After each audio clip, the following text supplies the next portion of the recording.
Hello hello આવે છે. અસ્સલામુ અલૈકુમ વરહમતુલ્લાહિ વબરકાતુ. ધોરણ 12 ભૌતિક વિજ્ઞાનના વિદ્યાર્થી મિત્રો, આપણે 3 ચેપ્ટર પૂરા કર્યા. સૌથી પહેલું ચેપ્ટર વિદ્યુત ભાર અને વિદ્યુત ક્ષેત્ર, સેકન્ડ ચેપ્ટર આપણું સ્થિર વિદ્યુત સ્થિતિમાન અને કેપેસિટન્સ, અને થર્ડ ચેપ્ટર આપણું પ્રવાહ વિદ્યુત. પહેલા બે ચેપ્ટર આપણા ઇલેક્ટ્રોસ્ટેટિક્સ એટલે કે સ્થિર વિદ્યુત ભારોનું ગતિશાસ્ત્ર, સ્થિર વિદ્યુત ભારોનું ભૌતિક શાસ્ત્ર, એનો આપણે અભ્યાસ કર્યો કે જેમાં વિદ્યુત ભારો સ્થિર હતા અને એના રિલેટેડ કોઈ પણ તમારી રાશિઓ જેટલી પણ હતી, જેટલી પણ સંજ્ઞાઓ હતી, એનો આપણે અભ્યાસ કર્યો. થર્ડ ચેપ્ટર આપણું પ્રવાહ વિદ્યુત એટલે કે વિદ્યુત ભારોને આપણે ગતિ કરાવી અને ત્યારે જે વિદ્યુત પ્રવાહનું નિર્માણ થયું અને એના રિલેટેડ જેટલી પણ તમારી ભૌતિક રાશિઓ હતી, જેટલું પણ તમારું ભૌતિક શાસ્ત્ર હતું, એનો અભ્યાસ આપણે પ્રવાહ વિદ્યુત નામના ચેપ્ટરમાં કર્યો. એમાં વિદ્યુત કોષ, બેટરી, ઈએમએફ, બરાબર, અવરોધ, પોટેન્શિયોમીટર, મીટર બ્રિજ, વિસ્ટન બ્રિજ જેવા જુદા જુદા ઉપકરણોનો પણ આપણે અભ્યાસ કર્યો. હવે આપણું નેક્સ્ટ ટોપિક છે ચેપ્ટર નંબર 4, ગતિમાન વિદ્યુત ભારો અને ચુંબકત્વ. આજે આપણે ઇન્ટ્રોડક્શન લેક્ચર છે, ફર્સ્ટ લેક્ચર છે આ ચેપ્ટરનો. આ ચેપ્ટર કહેવા શું માંગે છે તો ઇલેક્ટ્રિસિટી અને મેગ્નેટિઝમને એકબીજા સાથે સંકારવાનું જે કામ, એકબીજાને સાંકળવાનું જે કામ છે એ આ ચેપ્ટરનું છે.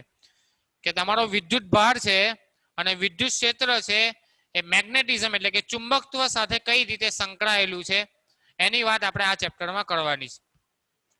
સૌથી પહેલા વાત કરીએ આપણે પહેલા ચેપ્ટરમાં બિંદુવત વિદ્યુત ભારની આપણે વાત કરેલી અને આ વિદ્યુત ભારની સમજૂતી આપણને શાના દ્વારા મળતી હતી કે ભાઈ કોઈ વિદ્યુત ભાર આપણી આસપાસ રહેલો છે એની માહિતી કેવી રીતે મળે તો એની આસપાસ એનું વિદ્યુત ક્ષેત્ર હોય. શું હોય? એની આસપાસ એનું વિદ્યુત ક્ષેત્ર હોય.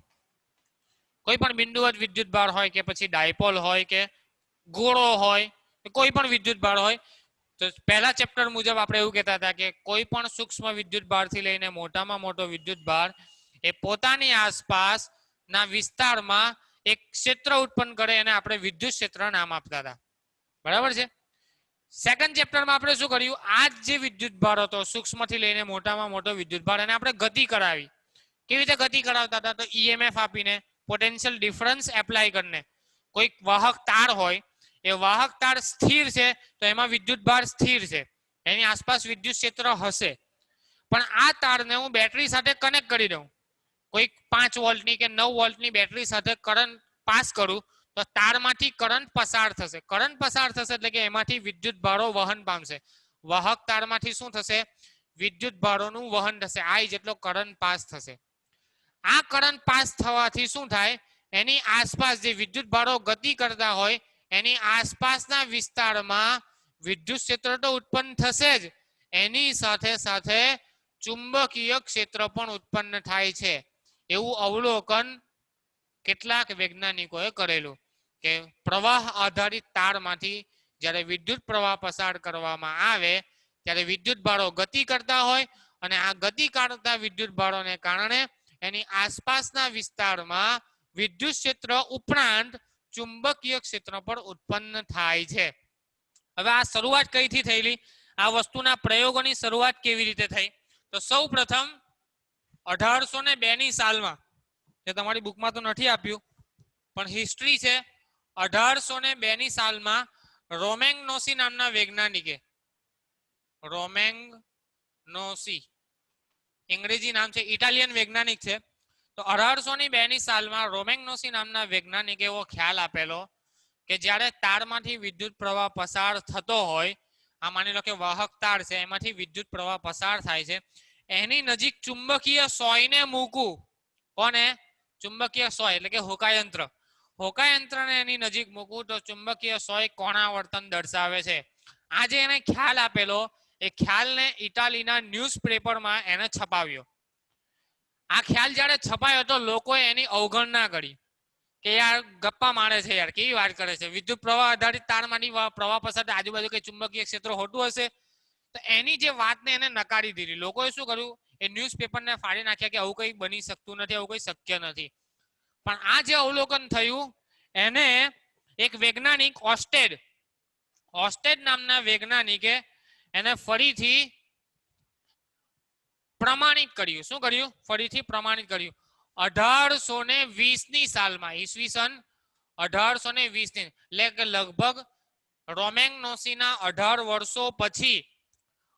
વર્ષો પછી ઓસ્ટેડ નામના વૈજ્ઞાનિકે એની જે સાબિતી હતી એને પ્રૂફ કરી બતાવી કે હા, વિદ્યુત પ્રવાહ આધારિત તારમાંથી પ્રવાહ પસાર થાય તો એની આસપાસના વિસ્તારમાં ચુંબકીય સોય કોણાવર્તન દર્શાવે છે. એનો મતલબ કે આસપાસના વિસ્તારમાં ચુંબકીય ક્ષેત્ર હાજર રહેલું છે. તો એ જ જે ઓસ્ટેડ નામનો વૈજ્ઞાનિક, એને કયો પ્રયોગ કરેલો એ પ્રયોગ આપણે અહીંયા જોવાનો છે. તો માની લો કે મારી પાસે કોઈ પ્રવાહ આધારિત તાર છે. આ રીતે તમારો પ્રવાહ આધારિત તાર છે, એમાંથી I જેટલો પ્રવાહ આ તરફ વહે છે. એની નીચે આપણે ચુંબકીય સોયને મૂકીએ. કોને મૂકીએ? ચુંબકીય સોય. આ તમારો ચુંબકીય સોયનો N ધ્રુવ, આ તમારો ચુંબકીય સોયનો S ધ્રુવ. તો પ્રવાહ આધારિત તારમાંથી આ તરફ પ્રવાહ વહે છે. ચુંબકીય સોયના N ધ્રુવ અને S ધ્રુવને આ રીતે તમે મૂકેલો છે. હવે આપણે અહીંયા કંઈક સ્વિચ મૂકી દઈએ અને અહીંયા તમારી બેટરી છે. બરાબર છે? અહીંયા આપણે ધારો કે સ્વિચ મૂકી દઈએ અને અહીંયા તમારી બેટરી છે. બેટરીનો ધન ધ્રુવ, અહીંયા બેટરીનો ઋણ ધ્રુવ. ધન ધ્રુવમાંથી પ્રવાહ પસાર થાય છે. બરાબર છે? ઓકે, હવે અહીંયા જોજો, પ્રવાહની દિશા આ તરફ છે તો ચુંબકીય સોયનું કોણાવર્તન ઉત્તરથી આ દિશા તરફ થશે. એટલે આ સોય તમારી આ તરફ, માની લો કે મારી સોય આ તરફ હતી, આ રીતે મારો હાથ છે એ મુજબ તમારી સોય મૂકેલી અને આ તમારો તાર છે. તારમાંથી જેવો આ તરફથી પ્રવાહ વહેશે તેવી સોય આ તરફ નમન પામશે. જોજો, મારો હાથ કઈ તરફ ઉપર જાય છે? ઉપરની તરફ. એટલે કે નોર્થ, સાઉથ, વેસ્ટ, ઈસ્ટ, એટલે કે વેસ્ટ દિશામાં તમારો સોયનું કોણાવર્તન થાય છે. ઓસ્ટેડે પહેલું અવલોકન આવું કરેલું. પછી એને શું કર્યું? પોલારિટી ચેન્જ કરી. પોલારિટી ચેન્જ કરી એટલે કે પ્રવાહ આ તરફ વહેરાવ્યો. શરૂઆતમાં પ્રવાહ આ તરફ વહેતો હતો, હવે પ્રવાહની દિશાને એને ઉલટાવી, ત્યારે ચુંબકીય સોયનું કોણાવર્તનને એને અનુભવ કર્યો. તો ચુંબકીય સોયનું કોણાવર્તન આ દિશામાં, ઈસ્ટ દિશામાં થતું હતું. બરાબર છે? શરૂઆતમાં એને અહીંયા સોય મૂકેલી, પ્રવાહ આ તરફ વહેતો હતો તો કોણાવર્તન આ તરફ થયું. પછી પ્રવાહ આ તરફ વહેશે તો કોણાવર્તન નીચેની તરફ થયું, આ તરફ. પછી એને શું કર્યું? પોલારિટી ચેન્જ ના કરી, તારને નીચે લઈ લીધો. તારને શું કર્યો? નીચે. તાર નીચે, સોય ઉપર. તો આ પ્રકારની કોઈ ઘટના બની. તમારો તાર નીચેની તરફ, એમાંથી પ્રવાહ આ તરફ જ વહે છે I જેટલો, અને સોયને ઉપરની તરફ લઈ લીધી, આ તરફ. ત્યારે પણ એને જોયું કે આવર્તન આ તરફ દર્શાવ્યું, એટલે પ્રવાહ આ તરફ જતો હતો તો કોણાવર્તન સોયનું આ તરફ થયું, એટલે કે વેસ્ટ દિશામાં. બરાબર છે? આ તમારો S અને આ તમારો N. અને ચોથું, એને પ્રવાહની દિશા ઉલટાવી, સોયને ઉપર મૂકી, તો એને આવર્તન આ તરફનું દર્શાવ્યું. તો આ 4 પ્રકારના પ્રયોગ ઓસ્ટેડ નામના વૈજ્ઞાનિકે કરેલા. ફરીથી રિપીટ કરું. આ તરફ પ્રવાહ વહેતો હતો, સોય આ તરફ હતી તો કોણાવર્તન આ તરફ થયું. આ તરફનો પ્રવાહ વહેતો હતો તો કોણાવર્તન આ તરફનું થયું. સોયને ઉપર મૂકી પ્રવાહ આધારિત તારને નીચે લીધો તો કોણાવર્તન ઉપરની તરફ થયું, જ્યારે પ્રવાહ આ તરફ વહેતો હતો. અને પ્રવાહ આ તરફ વહેતો હતો, કોણાવર્તન નીચેની તરફ. તો આના પરથી એને એક રૂલ તાળવ્યો, એને સ્નો રૂલ પણ કહેવાય. કયો રૂલ કહેવાય? Snow rule. તો સ્નો રૂલની મદદથી તમે ચુંબકીય સોય કઈ દિશામાં કોણાવર્તન પામશે એ તમે નક્કી કરી શકો. તો સૌથી પહેલા સ્નો રૂલમાં 2 આંકડા જે દર્શાવે એ શું દર્શાવે? પ્રવાહની દિશા. પ્રવાહની દિશા. પ્રવાહની દિશા ચુંબકીય ક્ષેત્રમાં અથવા ચુંબકના વાહક તારમાં S થી N તરફ હોય. અહીંયા જોઈ શકો તમે, S થી લઈને N તરફ તમારો પ્રવાહ વહે છે. તો તમારી વેસ્ટ દિશામાં ઓબ્જેક્ટ એટલે કે તમારી સોય આવર્તન, તો વેસ્ટ દિશા તમારી ઉપરની તરફ છે તો એ દિશામાં આવર્તન પામે છે. તો સ્નો રૂલ મુજબ. આના કરતા ઉલટું હોય તો વેસ્ટની જગ્યા ઈસ્ટ થઈ જાય. આ 3 માંથી કોઈ પણ એક વસ્તુમાં ફેરફાર થાય તો તમારી શું થાય? વેસ્ટની જગ્યા ઈસ્ટમાં. માની લો કે અહીંયા છે, અહીંયા તમારી N છે, S છે. S થી N તરફની તરફ પ્રવાહ નથી વહેતો, તમારો N થી S તરફ વહે છે. N થી S તરફ પ્રવાહ વહે છે એટલે ચુંબકીય સોયનું આવર્તન વેસ્ટની જગ્યાએ ઈસ્ટમાં થશે, તો આ નીચેની તરફ થાય છે. આના કરતા વિરોધ છે એટલે નીચેની તરફ. એ જ રીતે અહીંયા એસ થી લઈને એન તરફ પ્રવાહ વહે છે, બરાબર છે. અને આ તમારું ઓ શું દર્શાવે? ઓબ્જેક્ટ ઉપર છે કે નીચે.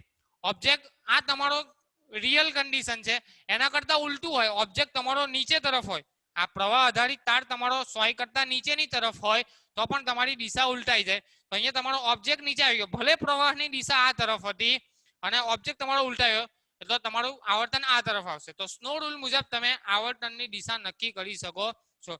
બીજી એક વસ્તુ તમારે પુઠ્ઠાની મદદથી તમે વિચારવું હોય કે પુઠ્ઠામાં તમારો કોઈ તાર હોય, ઓસ્ટનના અવલોકનને થોડો વધારે ખ્યાલ આપવો હોય, માની લો કે આ પૃષ્ઠ છે તમારો, આ પૃષ્ઠ, એ પૃષ્ઠમાં અંદરની તરફ તમારો પ્રવાહ વહેતો હોય તો તમારી સંજ્ઞા પ્રણાલી મુજબ વિદ્યુત પ્રવાહની દિશા પૃષ્ઠના અંદરની તરફ હોય, એટલે કે અંદરની તરફ તમારો તાર આ રીતે ગોઠવેલો હોય, આ રીતે તમારો તાર, માની લો કે આ તમારો તાર છે તો તાર આ રીતે તમારો ગોઠવેલો છે અને પ્રવાહ અંદર તરફ વહે છે, તો તમારા ચુંબકીય ક્ષેત્રની દિશા કઈ આવે? તો જમણા હાથના અંગૂઠાનો નિયમ વાપરવાનો. કોનો નિયમ?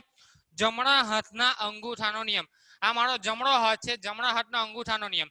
તો આ મારી જે અંગૂઠો છે એ અંગૂઠાને પ્રવાહની દિશામાં ગોઠવવાનો. મારો પ્રવાહ કઈ તરફ છે? અંદરની તરફ. અંદરની તરફ એટલે અંગૂઠાને આ તરફ ગોઠવું, અંગૂઠાને આ તરફ ગોઠવું અને આંગળીઓ જે તરફ વળે એ તરફ તમારા ચુંબકીય ક્ષેત્રની દિશા. એટલે કે તમારું ચુંબકીય ક્ષેત્ર આ દિશામાં હશે, આ રીતે, એની આસપાસના વિસ્તારમાં આ રીતે હશે. એટલે કે એન ધ્રુવ આ બાજુ, એન એન અને એસ ધ્રુવ આ બાજુ, બરાબર છે. આ રીતે તમારા ચુંબકીય ક્ષેત્રની જોજો. આ અંદરની તરફ તમારો અંગૂઠો, આંગળીઓ જે તરફ વળે એ તરફ તમારા ચુંબકીય ક્ષેત્રની દિશા. માની લો કે પ્રવાહ તમારો બહારની તરફ આવે છે, એને આપણે આ ટપકા વડે દર્શાવીએ. પ્રવાહ મારો બહારની તરફ આવે છે તો આ જો અંગૂઠો મારો બહારની તરફ છે જમણા હાથનો, તો પ્રવાહની એ વિદ્યુત ચુંબકીય ક્ષેત્રની દિશા કઈ તરફ? આ તરફ આવે છે, આ બાજુ આવે છે. તો મારી આંગળીઓ આ તરફ વળે છે તો મારા ચુંબકીય ક્ષેત્રની દિશા આ તરફ લેવાની, બરાબર છે. તો ઓસ્ટેડના પ્રયોગ પરથી એવું સાબિત થયું કે પ્રવાહ આધારિત લૂપમાં જો અંદર તરફ પ્રવાહ વહેતો હોય તો જમણા હાથના અંગૂઠાની નિયમ મુજબ તમારા પ્રવાહની દિશા આ રીતે આવશે. અને જો પ્રવાહ બહાર તરફ નીકળતો હોય, તમારો વિદ્યુત પ્રવાહ આ તરફ આવતો હોય તો જમણા હાથના અંગૂઠાના નિયમ અનુસાર તમારી ચુંબકીય ક્ષેત્રની દિશા આ તરફ આવશે. મતલબ ઓસ્ટેડનું અનુમાન શું છે કે ઓસ્ટેડે એવું સાબિત કર્યું કે પ્રવાહ આધારિત તારમાંથી વિદ્યુત પ્રવાહ પસાર કરવામાં આવે તો એની આસપાસના વિસ્તારમાં ચુંબકીય સોય મુકતા તે કોણાવર્તન દર્શાવે છે. માટે વિદ્યુત ક્ષેત્ર ઉપરાંત ચુંબકીય ક્ષેત્ર પણ પ્રવાહ આધારિત તારની આસપાસ રહેલું છે. બીજી એક વસ્તુ ઇમ્પોર્ટન્ટ, વિદ્યુત ક્ષેત્ર કોની કારણે ઉદ્ભવ્યું? ગતિમાન વિદ્યુત ભારો. કોના કારણે ઉદ્ભવ્યું? ગતિમાન વિદ્યુત ભારો.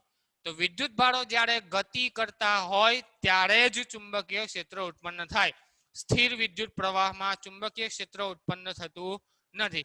માની લો કે કોઈ વિદ્યુત ભાર અહીંયા ક્યુ પડેલો છે, એને તમે ચુંબકીય વિદ્યુત ક્ષેત્રમાં મૂકો, સમાન વિદ્યુત ક્ષેત્રમાં એને મૂકો, બરાબર છે. તો સમાન વિદ્યુત ક્ષેત્રના કારણે આ વિદ્યુત ભાર પર કોઈક બળ લાગે અને એ બળને કારણે વી જેટલા વેગથી ગતિ કરે અને વી જેટલા વેગથી ગતિ કરે તો ગતિમાન વિદ્યુત ભાર, તો એને કારણે વિદ્યુત ક્ષેત્ર પણ ઉત્પન્ન થાય અને ચુંબકીય ક્ષેત્ર પણ ઉત્પન્ન થઈ શકે. તો આ તમારો સૌથી પહેલો ખ્યાલ ઓસ્ટેડ નામના વૈજ્ઞાનિકે આપેલો. હવે આ ખ્યાલ પરથી જુદા જુદા વૈજ્ઞાનિકો પ્રેરિત થયા. એના પછી મેક્સવેલ આવ્યો. કોણ આવ્યો? મેક્સવેલ. તો મેક્સવેલ નામના વૈજ્ઞાનિકે શું કર્યું? એને સાબિત કર્યું કે પ્રકાશના તરંગો એ વિદ્યુત ચુંબકીય તરંગો છે. કેવા તરંગો છે? વિદ્યુત ચુંબકીય તરંગો છે. પ્રકાશના તરંગો એ ઇલેક્ટ્રોમેગ્નેટિક વેવ્સ છે એવું એને સાબિતી આપી મેક્સવેલે. પછી બીજા ઘણા વૈજ્ઞાનિક આવે, જેસી બોઝ અને માર્કોની. આ બે વૈજ્ઞાનિકોએ શું કરેલું? પ્રકાશના તરંગો જે વિદ્યુત ચુંબકીય તરંગો છે એ વિદ્યુત ચુંબકીય તરંગોનું ઉત્પાદન કઈ રીતે થાય એની શોધ કરેલી. એટલે વિદ્યુત અને ચુંબકત્વમાં આ જુદા જુદા વૈજ્ઞાનિકોનો ફાળો. સૌથી પહેલા તમારો ઓસ્ટેડે ચુંબકત્વનો ખ્યાલ આપેલો, એને હાજરી સૂચવેલી. એ હાજરીને કારણે મેક્સવેલ નામના વૈજ્ઞાનિકે પ્રેરિત થઈને પ્રકાશના તરંગો વિદ્યુત ચુંબકીય તરંગો છે એવું સાબિત કરેલું. ત્યારબાદ જેસી બોઝ અને માર્કોની નામના વૈજ્ઞાનિકોએ એને વિવર્ધિત કર્યા, એને ઉત્પાદિત કર્યા, એને ટ્રાન્સફર કર્યા અને જુદી જુદી રચનાઓની અભ્યાસ કર્યો. ત્યારબાદ એક સાધન પણ વિકસાવવામાં આવ્યું, સાયક્લોટ્રોન નામના સાધનની મદદથી શું થાય કણને પ્રવેગિત કરી શકાય. શું કરી શકાય? જે ઇલેક્ટ્રોન છે, પ્રોટોન છે, ન્યુટ્રોન છે, એવા નાના નાના પાર્ટિકલ્સને તમે પ્રવેગિત કરી શકો અને કોઈની પણ માળો ચડાવી શકો. તો આ પ્રકારનું એને સાબિતી આપેલી. હવે આપણે ઉદ્ગમ અને ક્ષેત્રની વાત કરીએ કે ચુંબકીય ક્ષેત્ર અને વિદ્યુત ક્ષેત્રનું ઉદ્ગમ શું.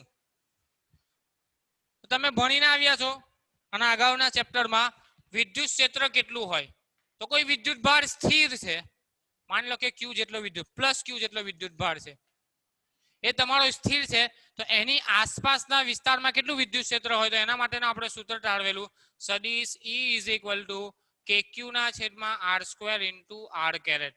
આવું સૂત્ર તમે તાળવેલું.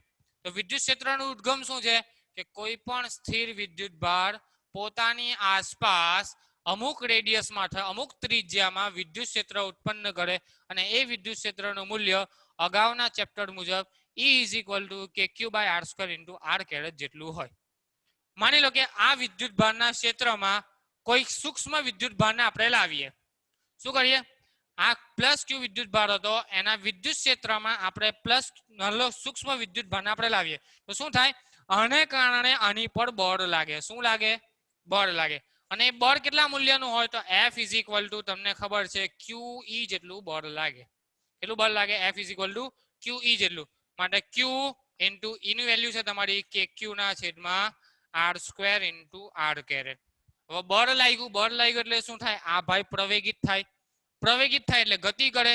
ગતિ કરે એટલે ચુંબકીય ક્ષેત્ર ઉત્પન્ન થાય. સમજ પડે? સૌથી પહેલા સ્થિર વિદ્યુત ભાર હતો પ્લસ Q જેટલો, એને પોતાનું વિદ્યુત ક્ષેત્ર પોતાની આસપાસના વિસ્તારમાં ઉત્પન્ન કર્યું. ઉત્પન્ન કર્યા પછી એક સૂક્ષ્મ વિદ્યુત ભાર સ્મોલ Q જેટલો એના વિસ્તારમાં લાવ્યા. સ્મોલ Q ને લાવ્યા એટલે એના પર બળ લાગ્યું F જેટલું. બળ લાગ્યું એટલે શું થાય? બળનું મૂલ્ય કેટલું આવ્યું? QE જેટલું. એ મૂલ્ય આટલું આવ્યું કે QQ upon R² into R caret જેટલું. આ બળ લાગવાથી આ ભાઈ ગતિમાં આવશે. ગતિમાં આવશે એટલે કે વિદ્યુત ક્ષેત્રની આસપાસ એ ચુંબકીય ક્ષેત્ર પણ ઉત્પન્ન કરશે. બરાબર છે? અને એ ચુંબકીય ક્ષેત્ર તમે શોધી શકો. એને ચુંબકીય ક્ષેત્રને B વડે દર્શાવાય. શાના વડે દર્શાવાય? B વડે. મેગ્નેટિક ફિલ્ડને દર્શાવાય શાના વડે? B વડે. હવે આપણે સૂત્ર પણ આવે કે ચુંબકીય ક્ષેત્રનું સૂત્ર શું, અથવા એ ચુંબકીય ક્ષેત્ર મળે કેવી રીતે, અથવા બળનું મૂલ્ય કેટલું. ચુંબકીય બળ જે લાગે છે એ ચુંબકીય બળનું મૂલ્ય કેટલું, ચુંબકીય ક્ષેત્રને કારણે એના પર જે બળ લાગે ચુંબકીય બળનું મૂલ્ય કેટલું, તો એને આપણે FM કહીએ. F magnetic force. તો એવું અનુમાનો પરથી અને પ્રયોગો પરથી એવું તારવવામાં આવ્યું કે માની લો કે આ તમારું કોઈક વિદ્યુત ક્ષેત્ર છે. બરાબર છે? સમાન વિદ્યુત ક્ષેત્ર. આ સમાન વિદ્યુત ક્ષેત્રમાં આ તમારું કોઈક વિદ્યુત ક્ષેત્ર છે, E જેટલું વિદ્યુત ક્ષેત્ર છે. એમાં તમે થીટા જેટલા એંગલ પર, થીટા જેટલા ખૂણા પર V જેટલા વેગથી કોઈ વિદ્યુત ભારને દાખલ કરો. શું કરો છો? B જેટલા ચુંબકીય ક્ષેત્રમાં, E જેટલા નહીં પણ B જેટલા ચુંબકીય ક્ષેત્રમાં. B જેટલું તમારું ચુંબકીય ક્ષેત્ર છે. B જેટલા ચુંબકીય ક્ષેત્રમાં કોઈ Q વિદ્યુત ભારને V જેટલા વેગથી થીટા ખૂણાએ તમે દાખલ કરો તો એના પર લાગતું જે ચુંબકીય બળ છે, આ ચુંબકીય ક્ષેત્રને કારણે આ વિદ્યુત ભાર પર લાગતું ચુંબકીય બળ એ વિદ્યુત ક્ષેત્રના સમપ્રમાણમાં હોય. બીજું એના વેગના સમપ્રમાણમાં હોય. વેગના સમપ્રમાણમાં નહીં પણ વેગના સાઇન ઘટક. આ વેગ છે એ વેગના બે ઘટક પડે, V sin થીટા અને V cos થીટા. આવા બે ઘટકો પડશે. એક તમારો હોરિઝોન્ટલ ઘટક અને એક વર્ટિકલ ઘટક. તો વેગના સાઇન થીટા વાળા કમ્પોનન્ટના સમપ્રમાણમાં અને વિદ્યુત ભારના સમપ્રમાણમાં. એટલે કે ચુંબકીય ક્ષેત્રમાં કોઈ Q વીજભાર V જેટલા વેગથી થીટા ખૂણાએ દાખલ થતો હોય તો એના પર લાગતું બળ, ચુંબકીય ક્ષેત્ર દ્વારા લાગતું બળ એ ચુંબકીય ક્ષેત્રના સમપ્રમાણમાં, વેગના સાઇન થીટાના કમ્પોનન્ટના સમપ્રમાણમાં અને વિદ્યુત ભારના મૂલ્યના સમપ્રમાણમાં હોય એવું પ્રયોગો પરથી તારવવામાં આવેલું. આવું કોણે તારવેલું? એમ્પિયર નામના વૈજ્ઞાનિકે તારવેલું. બરાબર છે? આની સાબિતી પણ આવશે, આગળ જોઈશું. આગળ ચેપ્ટર આવશે ને એમાં ભણીશું. તો આના પરથી આપણે સૂત્ર તારવીએ તો શું આવશે? Q V B sin theta. અને અહીંયા કોઈ કોન્સ્ટન્ટ મૂકી દે, પ્રોપોર્શનાલિટી કાઢીને આપણે K જેટલો કોન્સ્ટન્ટ મૂકી દે. SI પદ્ધતિમાં K નું મૂલ્ય 1 લેવામાં આવે છે. કેટલું મૂલ્ય લેવામાં આવે છે? K નું મૂલ્ય. તો તમને FM ચુંબકીય બળનું સૂત્ર મળશે Q VB sin થીટા. કેટલું સૂત્ર આવ્યું તમારું ક્યુ વીબી સાઇન થીટા બરાબર છે.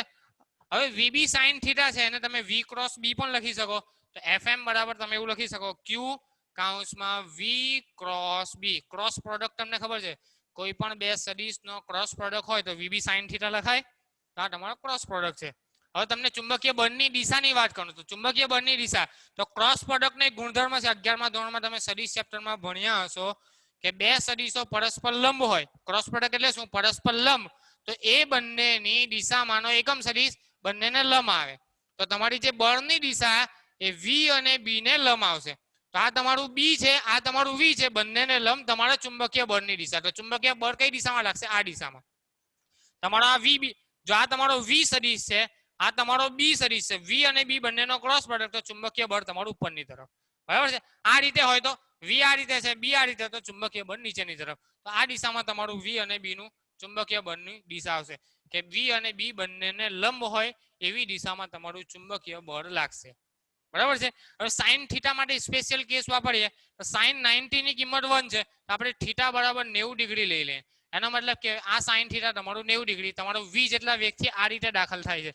આ રીતે તમારો કોઈક વિદ્યુત ભાર દાખલ થાય છે વી જેટલા વેગથી બરાબર છે. તો આ તમારું સાઇન થીટા કોમ્પોનન્ટ 90 ડિગ્રી છે થીટા બરાબર 90 ડિગ્રી છે તો વી સાઇન થીટા તમારું વી થઈ જશે તો આ તમારું 1 થઈ જાય સાઇન 90 ઇઝ ઇક્વલ ટુ 1 તો તમને એફ ની વેલ્યુ મળશે કેટલી QVB એફ ની વેલ્યુ કેટલી મળશે QVB માટે બી બરાબર શું થશે એફ ના છેદમાં QV એફ ના છેદમાં શું આવ્યા QV. હવે એકમ તારવવાનો પ્રયત્ન કરીએ કે ચુંબકીય ક્ષેત્ર બી નો એકમ શું થાય આના પરથી તો એફ એટલે ફોર્સ નો એકમ તમારો ન્યૂટન આનો એકમ થાય તમારો કુલમ અને વેગનો એકમ તમારો મીટર પર સેકન્ડ વેગનો એકમ શું છે તમારો મીટર પર સેકન્ડ તો તમારો એકમ શું થશે ન્યૂટન ઇન્ટુ સેકન્ડ છેદમાં કુલમ ઇન્ટુ મીટર. આટલો લાંબો એકમ યાદ રાખવાનો એની જગ્યાએ એક વૈજ્ઞાનિક છે ટેસ્લા નિકોલસ ટેસ્લા નામના વૈજ્ઞાનિકની યાદમાં ચુંબકીય ક્ષેત્ર બી નો એકમ શું રાખવામાં આવે છે ટેસ્લા બરાબર છે. સીજીએસ પદ્ધતિની વાત કરું નાના એકમની વાત કરું તો નાના એકમમાં ચુંબકીય ક્ષેત્રનો એકમ છે ગોસ શું છે ગોસ અને ગોસ માટે એક સંબંધ છે 1 Gauss is equal two 10⁻⁻⁴ tesla બરાબર છે 1 Gauss is equal two 10⁻⁴ tesla. આ તમારી ચુંબકીય બળની વાત હતી બરાબર છે. બીજું સંપાતપણાના સિદ્ધાંતની વાત કરીએ આપણે વિદ્યુત ક્ષેત્રમાં શું કરતા હતા કે કોઈ એક વિદ્યુત ભાર પર કેટલું ચુંબકીય બળ લાગે એ આપણે શોધતા હતા બિંદુવત વિદ્યુત ભાર એવા ઘણા બધા વિદ્યુત ભારો હોય વિદ્યુત ક્ષેત્રમાં તો આપણે સંપાતપણાનો સિદ્ધાંત ઉપયોગ કરતા હતા.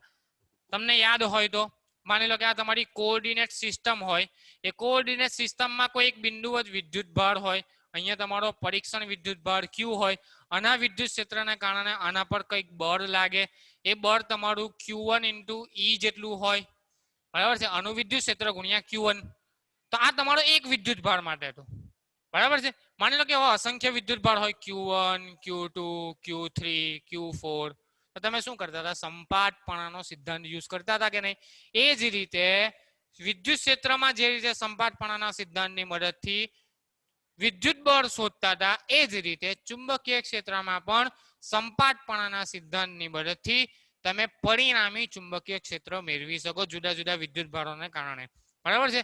અને મેક્સવેલ અને ઓસ્ટેડ નામના વૈજ્ઞાનિકોએ પ્રયોગો કરીને એવું તારવેલું કે વિદ્યુત અને ચુંબકત્વ એકબીજા સાથે સંકળાયેલા છે. તો આ તમારો ઉદ્ગમની વાત છે ઉદ્ગમની સાથે સાથે થોડુંક લખાણ આપેલું છે તે પણ આપણે સમજાય.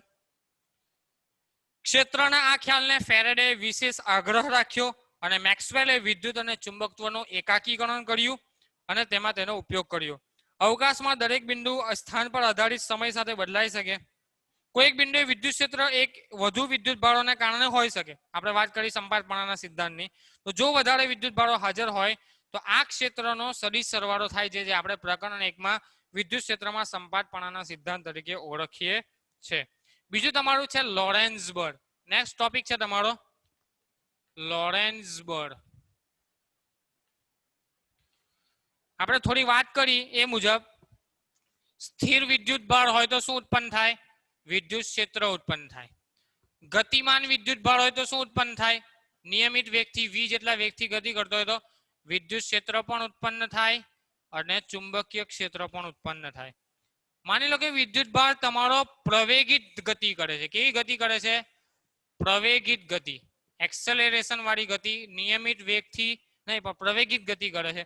v જેટલા વેગથી ગતિ કરે છે અને પ્રવેગી ગતિ, તો પ્રવેગી ગતિ દરમિયાન વિદ્યુત ક્ષેત્ર પણ ઉત્પન્ન થાય, ચુંબકીય ક્ષેત્ર પણ ઉત્પન્ન થાય અને સાથે સાથે ઇલેક્ટ્રોમેગ્નેટિક વેવ પણ ઉત્પન્ન કરે. ગતિ કરતો વિદ્યુત ભાર શું કરે? ઇલેક્ટ્રોમેગ્નેટિક વેવનું પણ ઉત્સર્જન કરે. તો 3 કેસ. આ પહેલો ચેપ્ટરમાં આપણે ભણ્યા.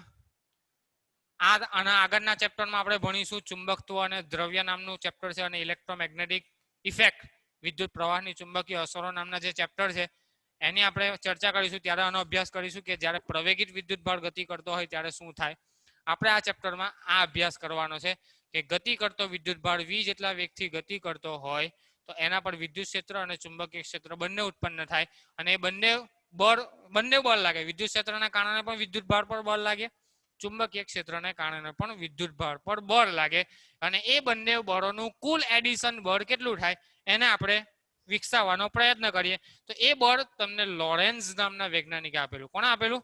ચુંબકીય બળ અને વિદ્યુત બળ બંનેનું કમ્બાઇન સ્વરૂપે જે બળ આવે એને કહેવાય લોરેન્ઝ બળ. કયું બળ? લોરેન્ઝ બળ. તો લોરેન્ઝ બળ કેવી રીતે મળશે? F = F વિદ્યુત વત્તા F ચુંબકીય. ચુંબકીય ક્ષેત્રમાં લાગતું બળ અને વિદ્યુત ક્ષેત્રમાં લાગતું બળ. વિદ્યુત બળ કેટલું? તમારું Q × E જેટલું. તમને ખબર છે QE જેટલું હોય. ચુંબકીય ક્ષેત્રમાં લાગતું બળ કેટલું થાય? હમણાં આપણે જોયું Q / V × B. હવે આપણે સદિશ સ્વરૂપે તાળવ્યું QVB અથવા QVB sin θ. બરાબર છે. આ બંનેને કમ્બાઈન કરીએ તો Q ને કોમન કાઢીએ તો લોરેન્ઝ બળ F બરાબર શું આવશે? E + V × B. તો આ જે સૂત્ર આવ્યું એને કયું સૂત્ર કહેવાય? લોરેન્ઝ બળનું સૂત્ર કહેવામાં આવે છે. આ તમારું ચુંબકીય વિદ્યુત બળ દર્શાવે અને આ તમારું ચુંબકીય બળ દર્શાવે. તો આ તમારો લોરેન્ઝ બળની સમજૂતી છે કે કોઈ વિદ્યુત ક્ષેત્ર ER અને BR ની હાજરીમાં કોઈ વિદ્યુત ભાર V જેટલા વેગથી R જેટલા સ્થાને રહેલો હોય Q જેટલો, આ બંને વિદ્યુત ભારોને કારણે લાગતું બળ નીચે મુજબ લખી શકાય છે. તમને વિદ્યુત અને ચુંબકીય બળના સરવાળા સ્વરૂપે મળે છે. હવે આની લાક્ષણિકતાઓની વાત કરીએ. આ લોરેન્ઝ બળ અથવા વિદ્યુત ભારનું જે બળ લાગે એ બળ કઈ કઈ બાબતો પર આધાર રાખે અથવા એની લાક્ષણિકતા શું? તો નંબર 1 ની વાત કરીએ. લાક્ષણિકતા નંબર 1 તો ચુંબકીય ક્ષેત્રમાં અને વિદ્યુત ક્ષેત્રમાં કોઈ વિદ્યુત ભાર પર લાગતું બળ કઈ કઈ બાબતો પર આધાર રાખે? એક તો વિદ્યુત ભારના મૂલ્ય પર આધાર રાખે. હનો આવ્યો નોટિફિકેશન? વિદ્યુત ભારના મૂલ્ય પર આધાર રાખે, વેગ પર આધાર રાખે અને ચુંબકીય ક્ષેત્રના મૂલ્ય પર આધાર રાખે. તો લાક્ષણિકતા નંબર 1 કે લાગતું બળ અથવા લોરેન્ઝ બળ, લાગતું બળ Q, V અને B પર આધાર રાખે છે. આ 3 બાબતો પર આધાર રાખે છે. તો પહેલું વાક્ય એવું લખેલું છે કે તે Q, V અને B પર આધાર રાખે છે. ઋણ વિદ્યુત ભાર પરનું બળ ધન વિદ્યુત ભાર પરના બળ કરતા વિરુદ્ધ દિશામાં. જો આ બળ ઋણ વિદ્યુત ભારને કારણે લાગતું હોય તો તમારે ધન વિદ્યુત ભારમાં એના કરતા ઉલટું આવશે. નિશાની ખાલી ચેન્જ થશે. બરાબર છે. તો આ 3 બાબતો પર આધાર રાખે. બીજી બાબત શું કીધી છે? ચુંબકીય બળ Q, V × B એ વેગ અને ચુંબકીય ક્ષેત્રનો સદિશ ગુણાકાર દર્શાવે. સદિશ ગુણાકાર જ્યારે વેગ અને ચુંબકીય ક્ષેત્ર એકબીજાને સમાંતર કે પ્રતિ સમાંતર હોય ત્યારે ચુંબકીય ક્ષેત્રને કારણે લાગતું બળ શૂન્ય થાય. ઇન્ટરેસ્ટિંગ બાબત કીધેલી છે. આપણે શું કીધું? ચુંબકીય બળ Fm, magnetic force Fm = Q / V × B. કોઈક શક્યતા એવી ખરી કે જ્યારે ચુંબકીય બળ શૂન્ય થાય? તો હા, V × B એટલે VB sin θ કહેવાય. VB sin θ કહેવાય. જો થીટાનું મૂલ્ય 0 ડિગ્રી હોય અથવા થીટાનું મૂલ્ય 180 ડિગ્રી હોય. 0 ડિગ્રી એટલે બંને વચ્ચેનો ખૂણો 0 ડિગ્રીનો. એટલે કે V પણ આ દિશામાં, B પણ આ દિશામાં. આ V ની દિશા, વિદ્યુત ભાર ગતિ કરે છે તે દિશા, અને આ ચુંબકીય ક્ષેત્રની દિશા. તો આ પ્રકારની કન્ડિશન હોય તો ચુંબકીય ક્ષેત્રને કારણે આપેલા વિદ્યુત ભાર પર કોઈ પણ પ્રકારનું બળ લાગતું નથી. કેમ કે આ sin θ નું મૂલ્ય 0 છે. sin 0 0, આ 0 તો આ પણ 0, આ 0 તો આ પણ. તો Fm નું મૂલ્ય કેટલું આવશે તમારું? 0. તો આ ઘટનાને કઈ કહેવાય? સમાંતર. આ ઘટના કઈ કહેવાય કે ચુંબકીય ક્ષેત્ર અને વિદ્યુત ભાર પરસ્પર એકબીજાને સમાંતર ગોઠવાયેલા હોય ત્યારે મેગ્નેટિક ફોર્સનું મૂલ્ય તમારું 0 થાય. અને બીજી કન્ડિશન તમારી પ્રતિ સમાંતર, એટલે કે ચુંબકીય ક્ષેત્ર આ દિશામાં અને વિદ્યુત ભાર આ દિશામાં ગતિ કરે તો આ બંને વચ્ચેનો ખૂણો કેટલો થાય 180 ડિગ્રીનો. ત્યારે પણ તમારું sin θ નું મૂલ્ય 0 થાય, એટલે મેગ્નેટિક ફોર્સનું મૂલ્ય તમારું 0 આવશે. તો આ તમારી બીજી બાબત લખેલી છે કે ચુંબકીય બળ q v ક્રોસ b એ વેગ અને ચુંબકીય ક્ષેત્રનો સદિશ ગુણાકાર હોવાથી બંને વિદ્યુત ભારો અથવા આ બંને વસ્તુઓ એકબીજાને સમાંતર કે પ્રતિ સમાંતર હોય તો ચુંબકીય ક્ષેત્રનું મૂલ્ય તમારું 0 થાય.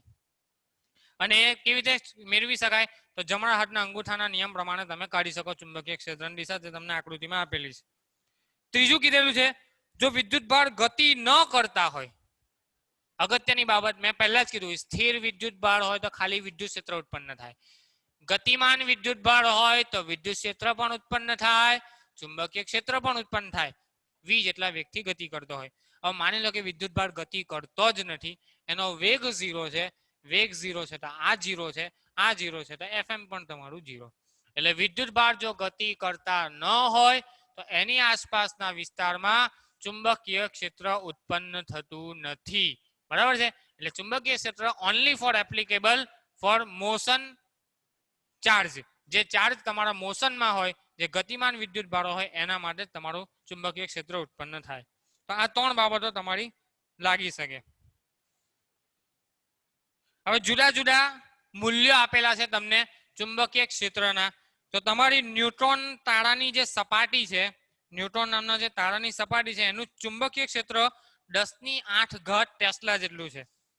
કોઈક પ્રયોગશાળામાં મહત્તમ ચુંબકીય ક્ષેત્ર તમે મેગ્નેટ વાળા મેળવી શકો એનું મૂલ્ય તમારું 1 ટેસ્લા જેટલું હોઈ શકે.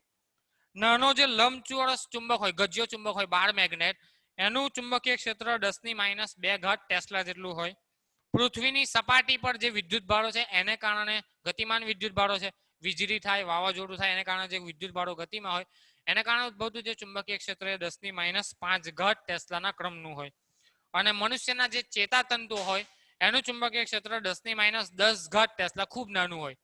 અને તારાઓ વચ્ચેના જે અવકાશ છે એની વચ્ચેનું ચુંબકીય ક્ષેત્ર, તારાઓ વીજળીથી ચમકતા હોય એના આસપાસના વિસ્તારમાં જે ચુંબકીય ક્ષેત્ર ઉત્પન્ન થાય એ પણ તમારા 10⁻12 ટેસ્લાના ક્રમનું હોય છે. બીજું એક પૃથ્વીનું ચુંબકીય ક્ષેત્રનું મૂલ્ય આપેલું છે 3.6 ગુણ્યા 10⁻5 ટેસ્લા. તો પૃથ્વીનું ચુંબકીય ક્ષેત્રનું મૂલ્ય કેટલું છે 3.6 ગુણ્યા 10⁻5 ટેસ્લા જેટલું છે. તો અહીંયા સુધીની બાબત આપણે ચર્ચા કરી. બરાબર છે. શરૂઆતમાં શું જોયું? ઓર્સ્ટેડનું અવલોકન. ઓર્સ્ટેડના અવલોકનથી પ્રેરિત થઈને કયા કયા વૈજ્ઞાનિકોએ કઈ કઈ વસ્તુઓને તાળવી એની વાત કરી. પછી વિદ્યુત ક્ષેત્ર અને ચુંબકીય ક્ષેત્રનું ઉદ્ગમ શું છે, ક્યાંથી ઉદ્ભવ્યા? તો વિદ્યુત ક્ષેત્ર બિંદુવત વિદ્યુત ભારમાંથી ઉદ્ભવ્યું, એનું મૂલ્ય kq/r² જેટલું આવે. બરાબર છે. એના વિસ્તારમાં કોઈ બીજો વિદ્યુત ભાર લાવો તો એના પર બળ લાગે, બળ લાગે એટલે વિદ્યુત ભાર ગતિ કરે, ગતિ કરે એટલે વિદ્યુત ક્ષેત્ર ઉપરાંત તમારું ચુંબકીય ક્ષેત્ર પણ ઉત્પન્ન થાય. અને એ ચુંબકીય ક્ષેત્રનું મૂલ્ય તમે q vb sin θ પ્રમાણે આપી શકો, જે એમ્પિયરે તારવેલું. બરાબર છે. એના પરથી આપણે ચુંબકીય ક્ષેત્રની વ્યાખ્યા આપવાનો પ્રયત્ન કર્યો, એના એકમની વાત કરી અને એના પરથી લોરેન્ઝ બળ પર આવ્યા. લોરેન્ઝ બળ એટલે ટોટલ બળ, વિદ્યુત બળ પણ અને ચુંબકીય બળ એ બંનેનો જે સરવાળો હોય એને શું કહેવાય? લોરેન્ઝ બળ. અને લોરેન્ઝ બળ જુદી જુદી 3 બાબતો પર આધાર રાખે. એક તો q પર, v પર અને b પર આધાર રાખે. બીજું લોરેન્ઝ બળની દિશા v અને b ની દિશાને લંબ સ્વરૂપે હોય. ત્રીજું જો વિદ્યુત ભાર તમારો ગતિમાં ના હોય તો તમારા લોરેન્ઝ બળનું મૂલ્ય તમારું 0 થાય. બરાબર છે. તો આટલી ચર્ચા આજના વિડિયો લેક્ચરમાં ઇનફ છે. Okay, thank you. Next time આપણે પ્રવાહ આધારિત તાર વડે ઉદ્ભવતા વિદ્યુત ચુંબકીય ક્ષેત્રની વાત કરીશું.